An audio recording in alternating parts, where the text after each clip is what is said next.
Bonjour Patrick Farcy. Bonjour. Dans le MAC de novembre, donc à 4 mois des élections municipales, le maire sortant informe pour la première fois les habitants de Villecresnes de son projet d'implantation d'une nouvelle école située entre la rue Jean Cavaillès et le McDonald's situé sur la RN19. C'est exact.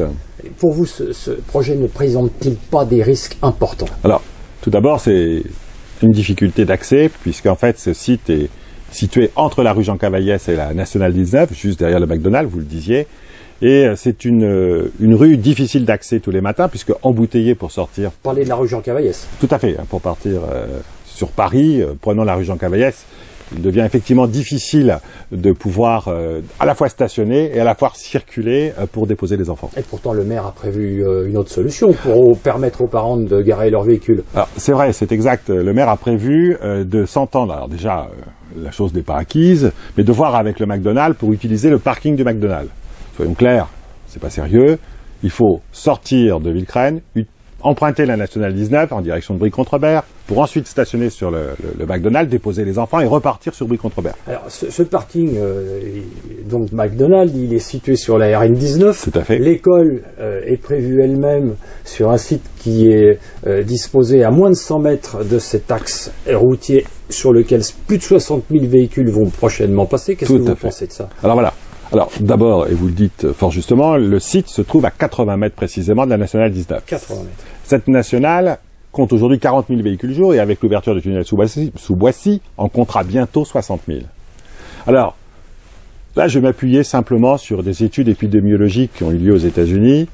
En fait, la Nationale 19 constitue un risque et un danger pour la santé de nos enfants. Ces 40 000 véhicules jour rejettent en permanence deux choses. Des particules fines, des particules très fines, et ce qu'on appelle le carbone noir, qui est en fait une suie qui se dépose en fait, si vous habitez, posez la question à ceux qui habitent à côté du périphérique, qui va se déposer sur les meubles, et donc vous le voyez, c'est quelque chose d'assez gras et d'assez noir. Malheureusement, c'est dans les poumons de nos enfants que cette suie noire va se déposer. Et ce qu'on constate en fait pour les populations qui vivent entre 100 et 200 mètres en fait de ces axes routiers, c'est qu'ils ont 3 fois plus de chances de développer des maladies respiratoires, comme par exemple l'asthme chronique. Tout à fait. Vous le disiez, 40 000 qui vont passer à 60 000 véhicules jour après l'ouverture des tunnels de Boissy. Nous avons toutefois besoin de nouvelles écoles maternelles. Alors ça, effectivement, aujourd'hui, nous avons besoin d'écoles maternelles. Vous êtes d'accord? École maternelle, d'ailleurs, et école élémentaire. Vous êtes d'accord pour ce projet? Alors, le projet d'une nouvelle école. Je suis d'accord pour construire une nouvelle école. Nous n'avons pas le choix. J'aurais préféré qu'on garde l'école d'Attilly, puisque là, on avait la possibilité de le faire. Et entre autres, la possibilité de faire de grandes économies sur les dépenses publiques. Maintenant, l'économiste, le terrain de la rue Jean Cavaillès, ça a coûté combien aux Villecresnois? Le terrain coûte 500 000 € aux Villecresnois. 500 000 €. Donc vous prévoyez une solution alternative. Tout à fait. C'est trop tard. Vous voyez cette solution, et selon vous, cette bonne solution, à quel endroit? Alors, tout d'abord, je sais que ce terrain de Cavaillès est un terrain qui est situé dans la partie nord de la commune et je pense qu'on aura en tout cas à répondre en fait à une demande d'équipement sur le quartier de Grosbois pour être tout à fait précis. Nous avons prévu aujourd'hui d'agrandir l'école du château et l'école des fleurs qui se situent dans le parc du château.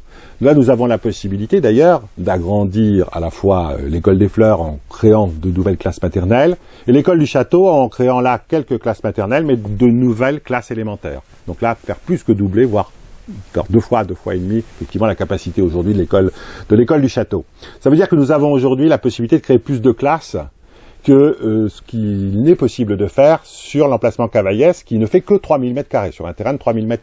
Alors c'est important parce qu'aujourd'hui, vous avez une décision du gouvernement qui consiste à diminuer le nombre d'élèves dans les grandes sections maternelles, le CP et le CE1. Donc notre projet embarque effectivement cette demande. Donc, et ça, je pense que c'est extrêmement important. D'anticipation modulaire, à la fois sur les infrastructures et sur l'efficacité de l'enseignement des enfants, puisque, comme vous le disiez à l'instant, il sera prévu pour permettre des classes de 24 enfants.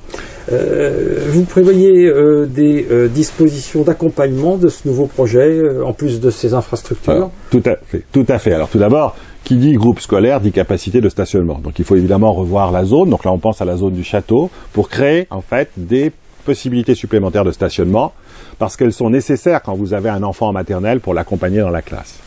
Ensuite, nous comptons revenir à une vraie carte scolaire, puisqu'en fait, là, nous nous retrouvons sur 2 sites. Un site au Bois d'Auteuil, nouveau quartier du Bois d'Auteuil, avec l'école de Mélanie Bonis, et puis un site en centre-ville qui voit regrouper un certain nombre d'écoles, donc pour ne pas les citer, l'école des Merles, l'école du Château, l'école des Fleurs, voire l'école du Réveillon. Je vois que vous prévoyez aussi des potagers pour les enfants, des potagers pédagogiques. Tout à fait. C'est quoi cette idée? Alors écoutez, vous connaissez notre engagement sur le développement durable. Je pense que aujourd'hui nous avons un vrai rôle à jouer dans ce domaine. Et en fait, nous comptons créer un potager pédagogique. Alors dans le centre-ville, bien sûr, à disposition des écoles, on vient de les citer, des écoles des Merles, l'école des Fleurs et l'école du Château, mais également d'ailleurs à Mélanie Bonis, dont on ne parle pas aujourd'hui. Donc ça, il me semble que c'est effectivement quelque chose d'important pour les enfants et d'absolument nécessaire aujourd'hui. Alors en plus, permettez-moi, je voudrais juste revenir aussi sur ce projet et l'accompagnement. Vous avez vu, effectivement, on va devoir prendre une partie de ce parc sur la partie basse pour construire notre école. Une partie qui a déjà été prise d'ailleurs pour les écoles du Château et l'école des Fleurs. En contrepartie de cela, aujourd'hui on s'aperçoit que le parc du Château n'est vraiment pas fréquenté.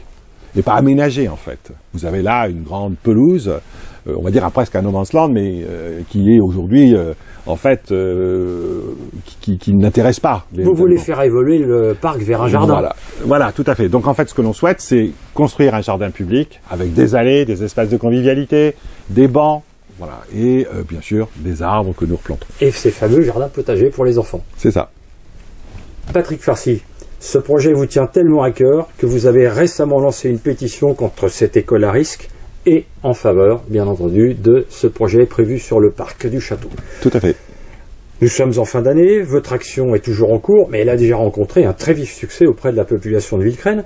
Vous comptez poursuivre cette action encore au cours des semaines prochaines et dans quel but? Bien sûr, d'abord cette action se poursuit, puisque c'est pas à la fin de l'année qui arrête la signature de la pétition. D'ailleurs, si vous êtes d'accord avec nous et que vous n'avez pas encore signé la pétition, moi je vous invite à aller rapidement... Donc on peut encore signer. Ah, tout à fait, tout à fait. Il suffit d'aller sur Villecresnes Info pour signer cette pétition. Et il en va de la sécurité et de la santé de nos enfants. Bon, et vous comptez en faire quoi? Alors, comme toute pétition, évidemment, nous comptons bien la remettre au maire.